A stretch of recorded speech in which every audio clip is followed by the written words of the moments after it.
Walking through the city of Arvada, I have many fond memories that take me back to my childhood. Army Navy surplus store, I remember its original building before there was a fire in the 1980s, maybe 1990s, the Central Park over close to City Hall. And Old Town Arvada still maintains that very quaint, honest feeling of a small town. I remember from a young age going to Rhinelander Bakery with my grandparents, my grandmother. So many stores that the Arvada Tavern is another restaurant that I remember fondly. It's been there for as long as I can remember, and I'm thankful for what Arvada gave me growing up. My name is Adam Stolte. I'm the production manager at the Arvada Center for the Arts and Humanities.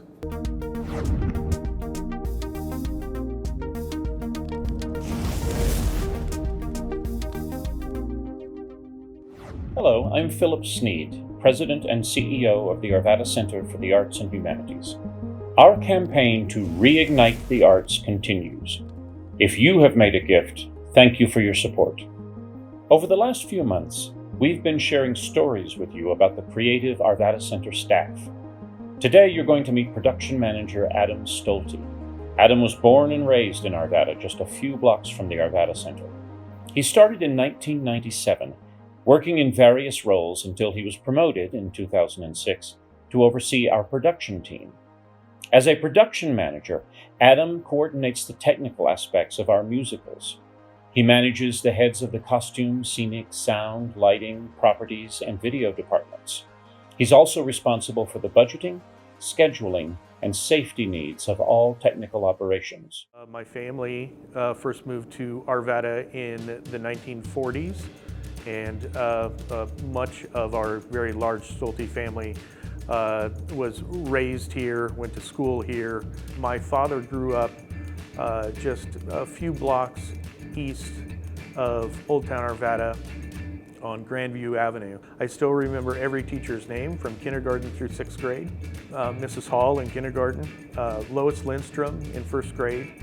And Lois is very special, not only to Seacrest Elementary School and the many years that she was an educator there, but she was a very important person for the creation of the Arvada Center.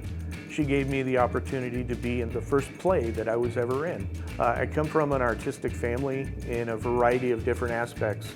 My father was an architect, but he was a fine artist. His art really reflected his personality. He passed that down to all of his sons. They had a very keen eye for painting and drawing and sculpting images. I had a different skill set where I could build things, I could put things together and utilize my artistic talents in a different way than what they did, but they influenced me. And I'm really proud that both my mother and my father, always encouraged us to do what we wanted to do, whether it was art or sports or anything. They wanted us to and encouraged us to find a passion that we really fell in love with. And I was fortunate to find the passion of theater. In 2008, I believe it was, we produced Les Mis, and we were one of the first regional theaters to produce it. What seemed like it was going to be a daunting task ended up being an incredible experience. And what that show did to me was it taught us that there are no limits to what we can do. We've done amazing shows like Ragtime, which is just rich in history, really understanding and learning about the African American and Black community in the early 20th century and the struggles that community had then, and unfortunately we're still dealing with some of that now. Followed by a more recent production that we did called Travelin', which is just a lovely, kind love story, and they go through that relationship struggle, but ultimately what it comes down to is being human and falling in love and being with the person that you want to be with. I struggle with this a little bit, but prior to the events that we're experiencing right now, last fall we did a production called Bright Star. Maybe one of the best experiences, the best productions that I've ever been a part of. because it reminds me of my oldest brother, Eric, who unfortunately passed away in 1994 at a young age. He was only 31 years old.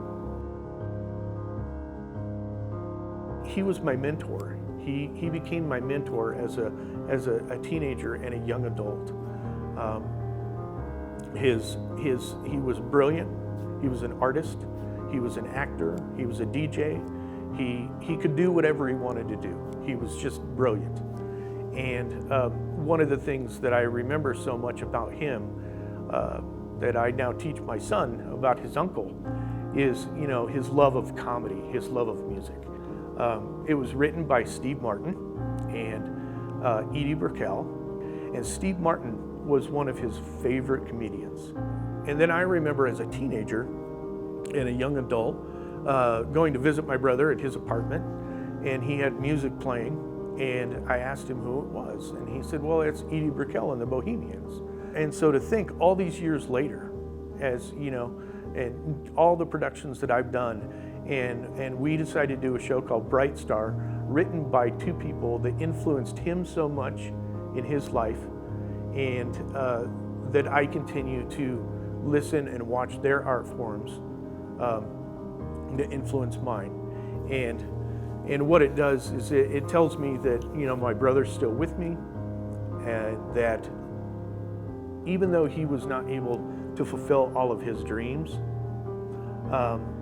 my connection with him and the mentorship that he gave me as a young adult, I'm doing them for both of us, and that's one of the reasons why I have so much passion about theater, about telling stories, about giving back to the community in a way that can impact someone's life forever. And I'm very proud to have been a part of Bright Star, as well as all of the other productions, and I can't wait to do my next production, which will then be my 200th show. Adam's passion is evident. So much goes into bringing stories to life on stage. Producing a musical or play requires extensive collaboration, communication, and teamwork. I believe the Arvada Center has the best production team in the industry. While it's still months away, we look forward to seeing you in our Black Box Theater in February for our opening of Small Mouth Sounds. Until then, your support is very much needed. Please consider making a gift to Reignite the Arts.